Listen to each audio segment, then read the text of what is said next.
ഇലക്ഷനൊക്കെ ആയതുകൊണ്ട് നട്ടപ്പാതിര വീഡിയോയിൽ കുറച്ച് ഇലക്ഷൻ റിലേറ്റഡ് റീൽ വീഡിയോസ് നമുക്ക് എടുത്തിട്ട് റിയാക്ട് ചെയ്യാം. കുറച്ചൊക്കെ ഫണ്ടും കുറച്ചൊക്കെ കാര്യമായിട്ടൊക്കെ പറഞ്ഞിട്ട് പോവാടെ. ഇങ്ങനെ കുറച്ച് ദിവസം ഇങ്ങനെ ഇലക്ഷൻ വെച്ച് ഇലക്ഷൻ വെച്ച് തള്ളി നീക്കാം. ഓക്കെ, ഇലക്ഷൻ ഒക്കെ വരുവല്ലേ. ഇലക്ഷൻ വേണ്ടി ചത്ത് പണ്ട് മുതലേ നിൽക്കണവരൊക്കെ ഇന്നും അണികളായിട്ട് നിൽക്കുകയാണ്. ബിഗ് ബോസിൽ പോയി കഴിഞ്ഞാൽ നമുക്ക് ഒരു സ്ഥാനാർത്ഥിയെങ്കിലും ആവാം. തള്ളാം.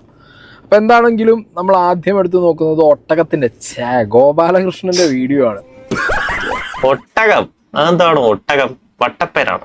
ഗോപാലകൃഷ്ണൻ എന്തോ ഗുരുവായൂരപ്പൻ വിളിച്ചുന്നോ രക്ഷിക്കണം എന്ന് പറഞ്ഞുന്നോ ഹിന്ദു MLA ഇല്ലാന്നോ മാതൃകാ പെരുമാറ്റച്ചട്ടൊക്കെ ഉള്ള സമയത്തും ഇതുപോലെയൊക്കെ റീലിട്ടിട്ട് പറഞ്ഞിട്ടും ഇവിടെ ഒരു രീതിയിലുള്ള കാര്യങ്ങളും ഗോപാലകൃഷ്ണനെതിരെ എടുത്തില്ല എന്നുണ്ടെങ്കിൽ ഇലക്ഷന് വേണ്ടി ഉണ്ടാക്കി വെച്ച മോഡൽ കോഡ് ഓഫ് കോണ്ടക്ട് ഒക്കെ എന്തിനുള്ളൊരു ചോദ്യം ബാക്കിയാണ്. അതെ അതെ, എന്താണെങ്കിലും ഒട്ടകം ഇട്ട വീഡിയോ നമുക്കൊന്ന് കാണാം.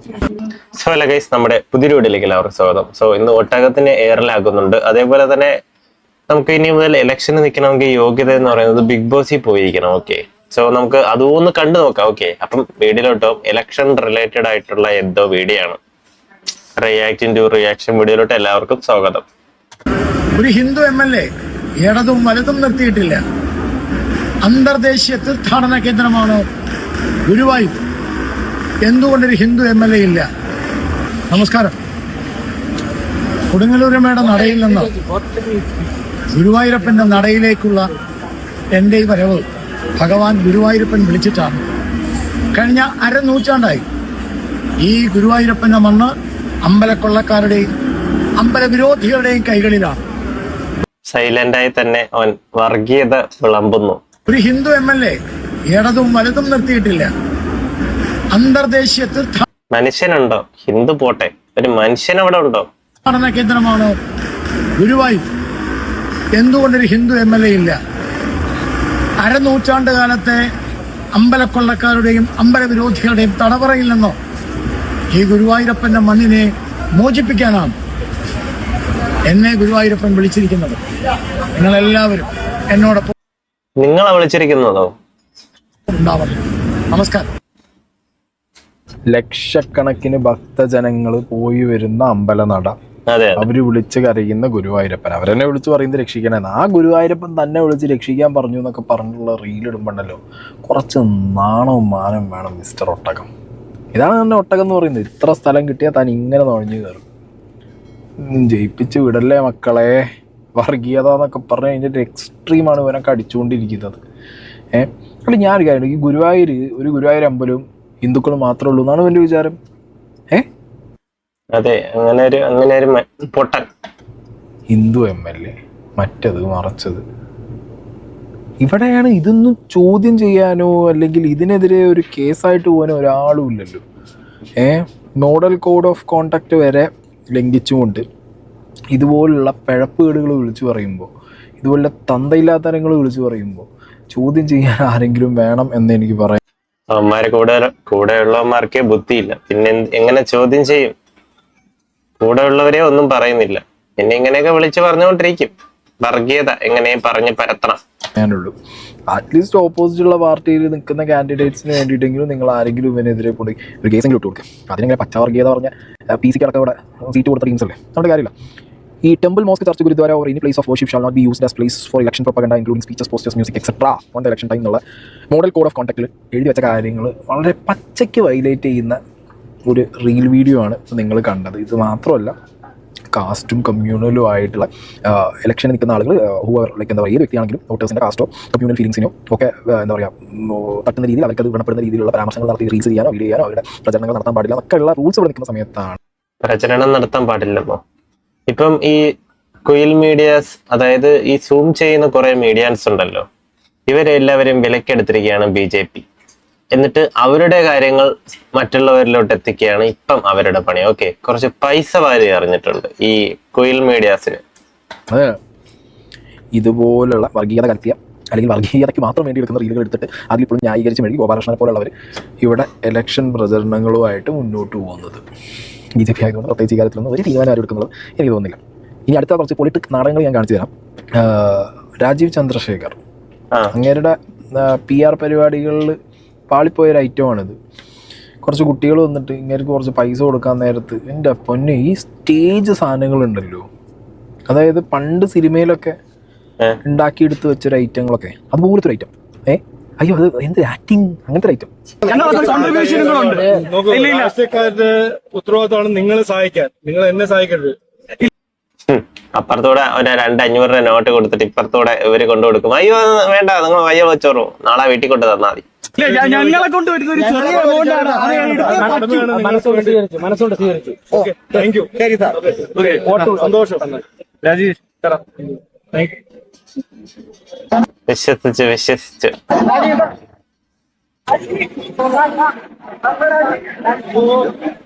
ഇപ്പം ഇതാ ICG എന്നൊക്കെ പറഞ്ഞിട്ട് ഈ ചാനൽ കണ്ടില്ലേ, പണ്ട് ഈ സൂം ചെയ്ത് പിടിക്കുന്ന ചാനലുകളായിരുന്നു. ഇതെല്ലാം ഇപ്പം BJPക്ക് വേണ്ടി പണിയെടുക്കുന്ന ചാനലായി മാറിയിരിക്കുകയാണ്.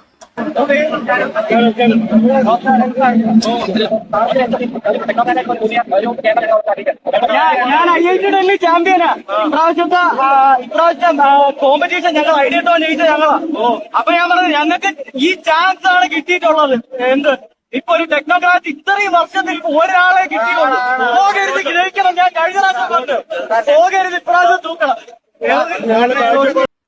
തൂക്കും തൂത്തെറിയും. വിദ്യാഭ്യാസവും സ്കില്ലല്ല ഞങ്ങള്. ആർട്ടിഫിഷ്യൽ ഇന്റലിജൻസ് അഡ്രസ് ചെയ്യാൻ ആരുമില്ല. ഒരാള് പോലും ആർട്ടിഫിഷ്യൽ ഇന്റലിജൻസ് അഡ്രസ് ചെയ്തിട്ടില്ല. അതൊന്ന് അഡ്രസ് ചെയ്യണം. തൊഴുതോണ്ടിരിക്കുന്നു. വർക്കിന്റെ കാര്യം അഡ്രസ് ചെയ്യണം. ഒരു അവസരം തരണം. തീർച്ചയായും സാർ, ഞങ്ങളുടെ ഭാഗത്ത് ഒരു കോൺട്രിബ്യൂഷനും കൂടെ ഉണ്ട്. രാഷ്ട്രീയക്കാരുടെ ഉത്തരവാദിത്തമാണ് നിങ്ങളെ സഹായിക്കാൻ, നിങ്ങൾ എന്നെ സഹായിക്കരുത്. ഇല്ല, ഞങ്ങളെ കൊണ്ടുവരുന്ന ഒരു ചെറിയ എമൗണ്ടാണ്. മനസ്സുകൊണ്ട് സ്വീകരിച്ചു. സ്വീകരിച്ചു കഴിഞ്ഞിരിക്കുന്നു. കൊണ്ടുപോയിക്കോളും, നാളെ കൊണ്ടു തരും. Thank you. മമ്മൂട്ടി അഭിനയിക്കും അങ്ങനെ എന്തൊരു പട്ടിശോകം സ്ക്രിപ്റ്റ് അടി. ആരാണ് ഇതിന്റെ PR പണ്ടാറ് എഴുതി കൊടുത്തത്? ചങ്ങായി നടന്നു പോകുന്നു, ആരോ വിളിക്കുന്നു, കറക്റ്റ് വിളിച്ച കുട്ടികളുടെ അടുത്തേക്ക് നടന്നു പോകുന്നു. കുട്ടികളുടെ അടുത്ത് ആർട്ടിഫിഷ്യൽ ഇന്റലിജൻസിന് വരും അതിന്റെ ചാമ്പ്യൻ ആർട്ടിഫിഷ്യൽ ഇന്റലിജൻസ്.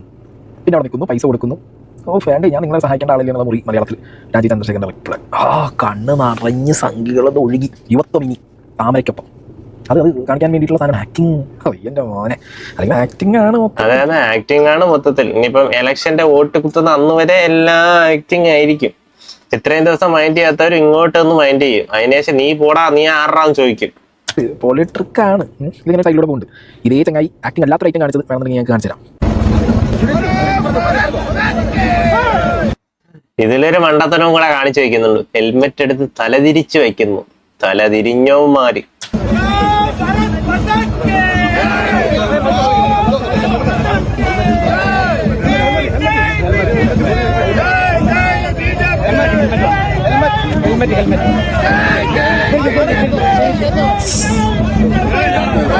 ഹെൽമെറ്റ് എങ്ങനെ വെക്കണമെന്ന് പോലെ അറിഞ്ഞുകൂടാത്തവന്മാർക്ക് വോട്ടിട്ട് നിങ്ങൾ ജയിപ്പിക്കണം. എന്നിട്ട് പോയി കുനിഞ്ഞു നിൽക്കണം റോഡില്.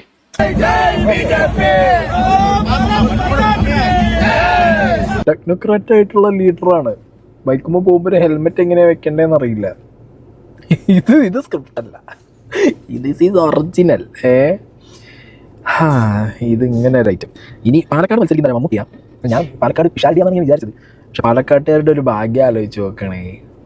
ഒരു വെടിക്ക് 2 പക്ഷി. പിഷാരടിയെ കിട്ടിയ ജയിച്ച മമ്മൂട്ടിനെയും കിട്ടും. അവിടെ അങ്ങനെയാ, ബൈ 1 ഗെറ്റ് 1 ഓഫർ ആയിട്ടാണ് കാര്യങ്ങൾ കൊടുക്കുന്നത് എനിക്ക് തോന്നുന്നത്. എന്താണ്, ഷാഫി വരുന്നു, കൈ പൊക്കുന്നു, വീണ്ടും ഷാഫി പൊക്കുന്നു ഒരാളുടെ കൈ എന്ന് പറഞ്ഞിട്ട് കൈ പൊക്കുന്നു, കൂട്ടത്തിൽ മമ്മൂട്ടി.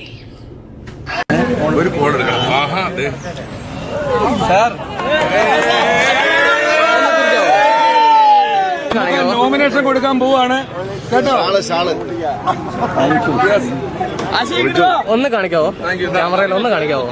ഓക്കെ ഇവിടെ കൂടെ ഒന്ന് കണ്ടോട്ടെ. മമ്മൂക്കയാണ് കേട്ടോ എല്ലാവരും. ഇതോടുകൂടി മമ്മൂട്ടി ഒഴിവാക്കി. ഇനി വിഷാരിനെ എടുക്കും തോന്നുന്നില്ല. കാരണം ഇത്രകാലം ഒരു മുതലാക്കൽ സെറ്റപ്പ് എനിക്ക് തോന്നിയിട്ടുണ്ടായിരുന്നില്ല. ഇത് മമ്മൂട്ടിക്ക് തന്നെ തോന്നിക്കാണും. ഏത് ഉള്ള മീഡിയയിൽ ഫുള്ള് പൊക്കി കാണിക്കുകയും ചെയ്ത് മമ്മൂക്ക അതിൻ്റെ ഫുള്ള് കോമഡി. വീഡിയോനകത്ത് ഇങ്ങനെ തമ്പ് കണ്ടിട്ട് മീഡിയ കാണിച്ചാൽ നല്ല ക്യാമറയിൽ ഇങ്ങനെ കൈ വെച്ച് ഇനി പിന്നെ കാണാം. എന്തൊരു ഗതികേട്. അല്ല, പറഞ്ഞിട്ട് കാര്യമില്ല. ഓരോ തന്ത്രങ്ങളല്ലേ രാഷ്ട്രീയക്കാർക്ക് ഓരോ ഇതേപോലുള്ള നാടകങ്ങൾ കാണിച്ചിട്ട് പിടിച്ച് വെക്കാൻ പറ്റും. നേരത്തെ പറഞ്ഞ പോലെ പാലക്കാട്ടിനെ ഭാഗ്യം എന്ത് ചെയ്യാൻ ബൈ 1 ഗെറ്റ് 1 ഓഫറാണല്ലോ. പിഷാരടി എടുത്താൽ മമ്മൂട്ടിനെ ഇതേപോലെ ആക്ടറി കാണാം. മമ്മൂട്ടി വന്നു. അതെ, മമ്മൂട്ടിയെ കൊണ്ട് എല്ലാവർക്കും കാണിച്ചു കൊടുക്കും. അതോടെ പിന്നെ ചോറ് കഴിക്കണ്ടല്ലോ. എന്തായാലും എന്നുള്ള രീതിക്കുള്ള ഐറ്റങ്ങളാണ് പാലക്കാട് നടന്നുകൊണ്ടിരിക്കുന്നത്. അതൊരു സൈഡിലൂടെ അങ്ങനെ പോകുന്നുണ്ട്. അടുത്തതായി നമ്മൾ പോകുന്നു അഖിൽ മരാർ. എൻ്റെ മോനെ, അഖിൽ മരാറെ പോസ്റ്റർ നിങ്ങൾ കണ്ടില്ലേ? പോസ്റ്റർ മാത്രമല്ല, ഞാൻ ബാക്കി പറയുന്നില്ല, എന്തൊക്കെ പറയുന്നെന്ന് ആർക്കും അറിയത്തില്ല. അങ്ങനെയൊക്കെയാണ് പറഞ്ഞു കൂട്ടി വെക്കുന്നത്. അവിടെ പോയി ഒന്ന് പറയും, ഇവിടെ ഒന്ന് വേറൊന്ന് പറയും. അത് ഒരു അടിപൊളി ഒരു ട്രോള് തുടങ്ങി. അത് വിഷയം ട്രോളായിരുന്നു. ഏതാ സിനിമ തോൽക്കും ആ റേഞ്ച് ഐറ്റം. പക്ഷെ വയനാട് വീട് വെച്ച് കൊടുക്കുന്നതിനെ കുറിച്ച് ചോദിച്ചു കഴിഞ്ഞാൽ ആശാൻ അങ്ങ് ഇസ്രായേലിലെ യുദ്ധത്തിനെ കുറിച്ച് പറയാ. അത് ചോദിച്ചാൽ മാത്രം എന്താ പറയാ, ചക്കാന്ന് ചോദിച്ചാൽ മാങ്ങ, അത് പിന്നെയും ക്ലോസാ ചക്കയും മാങ്ങ. ആണെങ്കിൽ ചക്കാന്ന് ചോദിച്ചു കഴിഞ്ഞാൽ ബസ് എന്ന് പറയില്ലേ, അതുപോലത്തെ എക്സ്ട്രീം ആയിട്ടുള്ള കാര്യങ്ങളാണ് പിച്ചും പേയും വിളിച്ച് പറഞ്ഞുകൊണ്ടിരിക്കുന്നത്. ഒരു വീട് വെച്ച് കൊടുക്കാമെന്ന് പറഞ്ഞിട്ട് ചെയ്തു കൊടുത്തില്ല. അതിൽ കുറെ വയനാട് വീട് കേരളത്തിൽ വാഗ്ദാനം ചെയ്ത ഒരാൾ പോലും വെച്ച് കൊടുത്തിട്ടില്ല. അതിന്റെ കാരണം സർക്കാരാണ്. അവിടെ വെച്ച് കൊടുക്കണമെന്നുണ്ടെന്നുണ്ടെങ്കിൽ സർക്കാർ ഭൂമി ലഭ്യമാക്കണമായിരുന്നു. സർക്കാർ അവരോട് പൈസ ആവശ്യപ്പെട്ട് കഴിഞ്ഞാൽ ഞാൻ ഇപ്പം എൻ്റെ അടുത്ത് 20 ലക്ഷം രൂപ സർക്കാരിന് കൊടുക്കാൻ പറഞ്ഞാൽ എനിക്ക് ഭ്രാന്താണ്. പറയുമ്പോ എല്ലാ തള്ളുകളും അങ്ങ് പറഞ്ഞോളൂ. അപ്പൊ ഞാൻ വീട് വെച്ച് കൊടുക്കുന്നതായിരിക്കും. എന്നിട്ടിപ്പോ LDF മാത്രം വീട് വെച്ച് കൊടുത്തു, ബാക്കി ആരും കൊടുത്തില്ല.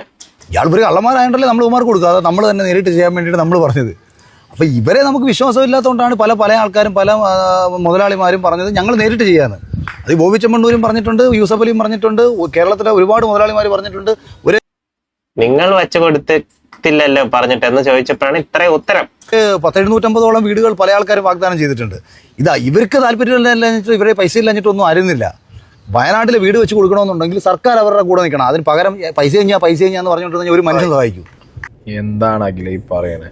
എത്രയോ പേര്, എത്രയോ NGOസും ഇൻഡിവിജ്വൽ ആയിട്ടുള്ള ആളുകളൊക്കെ വീട് വെച്ച് കൊടുത്തതൊക്കെ നമ്മളെ കണ്ണിന്റെ മുന്നിലുണ്ട്. ഓക്കെ, അപ്പൊ അഖിൽ എന്തുകൊണ്ട് വീട് വെച്ച് കൊടുത്തില്ല എന്നുള്ള ചോദ്യത്തിനാണ് അഖിൽ അതെ ഉത്തരം പറയേണ്ടത്. അല്ലാതെ അവൻ വെച്ചു കൊടുത്തില്ല, ഇവൻ വെച്ചു കൊടുത്തില്ല എന്ന് ഞാറ്റിപ്പോയിട്ട് വേല പറയുന്നു. എങ്ങനെയെങ്കിലും ഒന്ന് ജയിക്കണം, മനസ്സിലായ? സ്വതന്ത്രനായിട്ട് നിന്ന് തോറ്റുപോയി. സിനിമ ചെയ്തു, അവിടെയും പൊട്ടി. ഇനി ഇപ്പം അമ്മമാരെ കൂടെ കയറിയിരിക്കുകയാണ്, ഇവിടെയും പൊട്ടണം. ഉത്തരം പറയേണ്ടത്. ഇവിടെയൊക്കെയാണ് അഖിലിന്റെ പ്രശ്നം, മനസ്സിലായോ? അഖിലിന്റെ തന്നെ കഴിഞ്ഞ ദിവസം വേറെ റൈറ്റ് ഞാൻ കണ്ടു. എൻ്റെ ഫേസ് ഒരാൾക്ക് തിരിച്ചറിയാൻ പരിചയപ്പെടുത്തേണ്ട ആവശ്യമില്ല. ഒരുപാട് പേർക്ക് എന്നെ അറിയാം, സോഷ്യൽ മീഡിയ വഴിയായാലും ചാനൽ വഴിയായാലും. അപ്പോൾ ഇന്ന ആളാണ് അഖിൽ മാരാർ, ഇനി അയാൾക്ക് ഞാൻ എന്തിനു വോട്ട് കൊടുക്കണം എന്നതാണ് രണ്ടാമത്തെ ചിന്ത. ആ രണ്ടാമത്തെ ചിന്ത അവരിലേക്ക് എത്തിക്കണമെങ്കിൽ 100 ദിവസത്തെ ബിഗ് ബോസ് കണ്ടിട്ടുള്ള അതെ, ബിഗ് ബോസ് കണ്ടിട്ട് നിങ്ങൾ പോയി വോട്ട് ചെയ്യണമെന്നാണ് പറഞ്ഞു വരുന്നത്. ഇതിപ്പം കോമഡി സ്കെറ്റ് അല്ലേ നടക്കുന്നത്, ജീവിതമല്ലല്ലോ. ആർക്കും എനിക്ക് വോട്ട് ചെയ്യാൻ തോന്നും. ഇപ്പൊ ബിഗ് ബോസ് ഔട്ടിങ് തന്നെ ബിഗ് ബോസ് ആണ് ഇപ്പൊ. അങ്ങനെയല്ലേ, നമുക്ക് ഇലക്ഷൻ നിൽക്കണമെങ്കിൽ ആദ്യം ബിഗ് ബോസിൽ പോകണം, എങ്കിൽ നമുക്ക് ഇലക്ഷന് കേൾക്കാം. അറിയില്ലായിരുന്നു ഈ ഇലക്ഷൻ അപ്പൊ ഹോട്ട്സ്റ്റാറിലാണ് നടക്കണേ. വോട്ടപ്പം അങ്ങനെ ഹോട്ട്സ്റ്റാറിലാണോ ചെയ്യണ്ടേ? അല്ലെങ്കിൽ ബിഗ് ബോസ് കഴിഞ്ഞു. ഹോട്ട്സ്റ്റാർ എന്ന് പറയുന്നത് എല്ലായിടത്തുനിന്നും അവൻ നിൽക്കുന്ന സ്ഥലത്തുള്ളവരല്ലായിരിക്കും, ബാക്കി എല്ലാ ജില്ലയിൽ നിന്നായിരിക്കും ഹോട്ട്സ്റ്റാർ വഴി വോട്ട് കിട്ടിയത്. ഇതിപ്പോ അവിടെ നിന്ന് ആര് വിട്ടില്ലെങ്കിൽ വേറെ എവിടെ നിന്ന് ഇടാൻ പറ്റുമോ? ഇല്ല. അപ്പം പൊട്ടണം. ബിഗ് ബോസ് അല്ല, Bigg Boss is a stepping stone. അത് കിട്ടി. അതിലെ ടാസ്ക് കൂടുതലാണ് കേൾക്കാം, നല്ല പണിയാണ്. റോബിന് കുണ്ടറുള്ള പോലെയല്ല. റോബിലെ കുണ്ടറയിലെ ബാൾ പ്രയോഗം ഞാൻ വേറെ വയ്ക്കാം. പക്ഷെ അതുപോലെ അല്ല അഖിലിന് കുറച്ചും കൂടി ടഫ് സീനാണ്. കുണ്ടറക്കാർക്ക് റോബിൻ രാധാകൃഷ്ണന്റെ ഒരു സംഗതി എന്ന് പറഞ്ഞു കഴിഞ്ഞാൽ അതിനകത്ത് കുറച്ചും കൂടിയും എന്താ പറയുക, വർക്ക് ചെയ്യാനൊന്നുമില്ല. ബട്ട് ഈ തൃക്കാക്കരയിൽ അഖിൽ പെട്ടൊരവസ്ഥ അല്ലാത്തത് കൊണ്ട് തന്നെ അഖിലിന്റെ പരിപാടി ലേശം കൂടിയും. അതെ അതെ, അഖില് ഇനിയിപ്പോ അവിടെ തോറ്റു കഴിഞ്ഞാൽ ഇവൻ പാർട്ടിയെ പേരെ തിരിച്ചു കുറ്റം പറയും. ഈ പാർട്ടി നിന്നത് കൊണ്ടാണ് ഞാൻ തോറ്റത്, ഞാൻ സ്വതന്ത്രനായപ്പോൾ നിന്ന് ഞാൻ ജയിച്ചേരെ തിരിഞ്ഞു പറയും. അങ്ങനെ ഒരാളാണ്. പിടിച്ച ഐറ്റമാണ്. അത്ര ഈസി ആയിട്ട് ഒരു ബിഗ് ബോസ് ഷോ പോലെ കാണാൻ പറ്റുന്ന ഒരു ഐറ്റമായിട്ട് എനിക്ക് പേഴ്സണലി ഫീൽ ചെയ്യുന്നില്ല. അതുകൊണ്ട് തന്നെ അഖിലിന് ടഫാണ്. അപ്പോൾ തൃക്കാക്കരയിൽ നിന്നുള്ള വേണമെങ്കിൽ ആളുകളുടെ പ്രതികരണം ഞാനിവിടെ വയ്ക്കാം. തൃക്കാക്കരക്കാരനല്ലേ? അഖിൽ മാരാറാണ് മത്സരിക്കുന്നത്. അഖിൽ മാരാർക്ക് വെല്ലുവിളിയായിട്ട് ആരാ വരിക? ഈ നാടാകെ അവന് വെല്ലുവിളിയാ. 2 ദിവസത്തെ ബിഗ് ബോസ് കണ്ടാ മതി. കണ്ടിട്ടുണ്ട്. ആ പിന്നില്ലേ, ഈ നാട് മൊത്തം അവനെതിരാ. എന്ത് ക്വാളിറ്റി അവനുള്ളൂ, എന്ത് രാഷ്ട്രീയം ഉള്ളത്? ഇടതുപക്ഷ രാഷ്ട്രീയം ഉണ്ടോ, വലതുപക്ഷ രാഷ്ട്രീയം ഉണ്ടോ, അല്ലെങ്കിൽ മിഡിലായിട്ട് നിൽക്കുന്നുണ്ടോ? ഒന്നുമില്ലല്ലോ. BJPക്ക് വേണ്ടിയിട്ട് കോടാലിക്ക് അയ്യായിട്ട് മാറണേനാള്. അത് ഈ കേരള രാഷ്ട്രീയത്തിൽ ഓടില്ല. അതാണ് അഖിൽ മാരാരെ കുറിച്ച് എനിക്കുള്ള അഭിപ്രായം. അഖിൽ മാരാറ് കോൺഗ്രസിന്റെ അടുത്ത് പോയി നോക്കി, എടുത്തില്ലാന്ന് തോന്നുന്നു. അതുകൊണ്ട് നേരെ അങ്ങോട്ട് ചാടിയതായിരിക്കണം. ചേട്ടാ അഖിൽമാരെ കുറിച്ച് എന്താ അറിയാ ഇങ്ങനെ പറയാൻ ആദ്യമില്ല ബിഗ് ബോസിൽ ഏതാണ്ട് കൺസൂൺസ് കാണിക്കണ്ടായി, അത്രേ ഉള്ളൂ. കാരണം BJP സബ് ഏജന്റാണ് ഇവൻ. BJP സബ് ഏജന്റാണ് ഇവൻ. അടുത്ത ചേട്ടൻ തൃക്കാക്കര മണ്ഡലത്തിലില്ലേ NDA-യുടെ അതായത് 2020 സ്ഥാനാർത്ഥിയായിട്ട് അഖിൽമാരാർ വരുന്നുണ്ട്. അതിനെ കുറിച്ച് എന്താണ് അഭിപ്രായം? വിജയസാധ്യത എത്ര ഉണ്ട്? ഓരോരുത്തരെ തുടങ്ങാം. ചേട്ടാ ആദ്യം പറഞ്ഞു. അഖിൽമാരാർ എന്ന് പറഞ്ഞ പിക്ചറിൽ ഇല്ലാത്ത ആളാണ്. അഖിൽമാരാർക്ക് ഒരു ഇതുമില്ല. വേറെ ആരെങ്കിലും നിർത്തിയാൽ ഇത്തിരി ഓട്ടെങ്കിലും BJP കിട്ടിയാണ്. പക്ഷെ അഖിൽമാരാർ ബിഗ് ബോസിലൂടെ ഭയങ്കര ബോസ് ഒക്കെ ഉണ്ടായിട്ട് എന്താ കാര്യം? അതിലും വലിയ ബിഗ് ബോസുകൾ വന്നിട്ട് 10 നല്ലതോടാണ്ട് പോയിട്ടുണ്ട്. കേരളമാണ്. അല്ലാണ്ട് മദ്രാസ് ആണെങ്കിൽ ശരിയാണ്, തമിഴ്നാട്ടിലൊക്കെ കിട്ടും. അല്ലെ ചോദ്യം പറഞ്ഞല്ലേ. ശരി വരുന്ന ആളുകൾക്ക് അവിടെ നിൽക്കുന്ന അഖിൽമാരാറിന്റെ പേര് കേൾക്കുമ്പോ തന്നെ ബിഗ് ബോസ് അദ്ദേഹം പറഞ്ഞ ബിഗ് ബോസ് കണ്ടവരെല്ലാരും അഖിൽമാരാർക്ക് വോട്ട് കൊടുക്കുന്ന പറഞ്ഞു. അങ്ങനെ കാണണി കേരളത്തിലെ മുഖ്യമന്ത്രി ഒന്നില്ലെങ്കിൽ മമ്മൂട്ടി അല്ലെങ്കിൽ മോഹൻലാലാകണം. അവരാവൂലല്ലോ. അപ്പൊ ചേട്ടന് വീട്ടിൽ നിന്ന് വോട്ടില്ല അഖിൽമാരാർക്ക്? ഇല്ലില്ല. എന്റെ മുന്നകിലേ ഇതൊക്കെ കണ്ടിട്ട് എങ്ങനെ സഹിക്കുന്ന എനിക്കറിയാൻ പാടില്ല. എന്തായാലും അഖിൽ ഓടുന്നുണ്ട്, ഓടിക്കൊണ്ടിരിക്കുന്നുണ്ട്. അഖിൽ ടഫായിട്ട് ഫൈറ്റ് കൊടുക്കുന്നവർക്കുള്ള ഒരു പ്രതീക്ഷ അഖിലിനുണ്ടെങ്കിൽ നാട്ടുകാർ ഗാലറി എതിരാണല്ലോ അഖിലേ. ഇപ്പൊ തൃക്കാക്കര മണ്ഡലത്തില് അഖിൽമാരാർ അറിയില്ലേ? അഖിൽമാരാറെ പോലും അറിയില്ല. 2 ദിവസം ബിഗ് ബോസ് കണ്ടാ മതി. അത് അറിയില്ല. അഖിൽ മേനോനെ അറിയില്ല. ഇവിടെ ഉള്ള ആളാണ്, തൃക്കാക്കര മോഡൽ എഞ്ചിനീയറിംഗ് കോളേജിന്റെ അടുത്താ. അതായത് ഇപ്പൊ അഖിൽമാരാറാണ് 2020 ആയിട്ട് മത്സരിച്ചോണ്ടിരിക്കണത്, ഇവിടെ മത്സരിക്കാൻ പോകുന്നത്. അപ്പൊ അഖിൽമാരാർ ജയിക്കും തോന്നുന്നുണ്ടോ? ജയിക്കും, ഉറപ്പാണ്. അഖിൽമാരാർ ആരാ അതാരാ? അഖിൽമാന്റെ പേര് മാത്രമേ കേട്ടിട്ടുള്ളൂ. അഖിൽമാരാർ ആരാന്നറിയില്ല. ഇല്ല, കണ്ടിട്ടില്ല. പിന്നെ എന്തുകൊണ്ട് ജയിക്കും? ഉറപ്പുണ്ട് ജയിക്കൂന്ന്. ആരായി അറിയില്ല. പിന്നെ എന്തുകൊണ്ട് ചേച്ചി ഊക്കുവാണോ? ജയിക്കുമെന്ന് എന്റെ മനസ്സ് പറയണു. ആരാന്നറിയില്ലല്ലോ, പിന്നെ എന്താ ആഗ്രഹിക്കുന്നു? ആരാന്ന് വെച്ചാ ഞാൻ എന്തു പറയാനാ? അഖിൽമാരാർ ആരാന്നറിയില്ല. ഇല്ല, ഒന്ന് കാണിച്ചെന്നേ. കാണിച്ചുതരാം. അഖിൽമാന് ജയിക്കും. എന്റെ പൊന്നെ, അടുത്ത കാലത്തൊന്നും അങ്ങനത്തെ ലൈറ്റായി പോയി. അയ്യോ, അപ്പൊ ഇതൊക്കെയാണ് അഖിൽമാരാറിന്റെ സംഗതി. അഞ്ജലി നായർ തൃപ്പൂണിത്തറ, ഇതിലും കോമഡിയാണ്. കയറി ഇറങ്ങി ഓട്ടേനെ ലാസ്റ്റ് പശുവിന്റെ അടുത്ത് വരെ പോയി.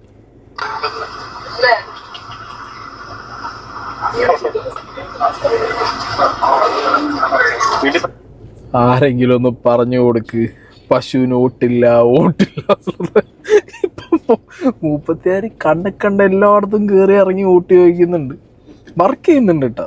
അതെ അതെ, ഈ കുറച്ച് ദിവസത്തെ ഒരു ഇതല്ലേ, അതുകൊണ്ട് എന്തായാലും വർക്ക് ചെയ്യും. അതിനുശേഷം രാജാവിനെ പോലെ ഇരിക്കാമല്ലോ. പക്ഷേ പശുവിന് ഓട്ടില്ല എന്നതാണ് അതിന്റെ സത്യം. ഇനി നമുക്ക് doctor Robin Radhakrishnan, okay, Kundara സ്ഥാനാർത്ഥി റോബിൻ രാധാകൃഷ്ണന്റെ വാള് എന്തിയ മറ്റേ തുള്ളൽ കരിങ്കാളനല്ലേ കാളിയല്ലേ കാളനാക്കി എന്നുള്ള സാധനം നമുക്ക് കാണാം.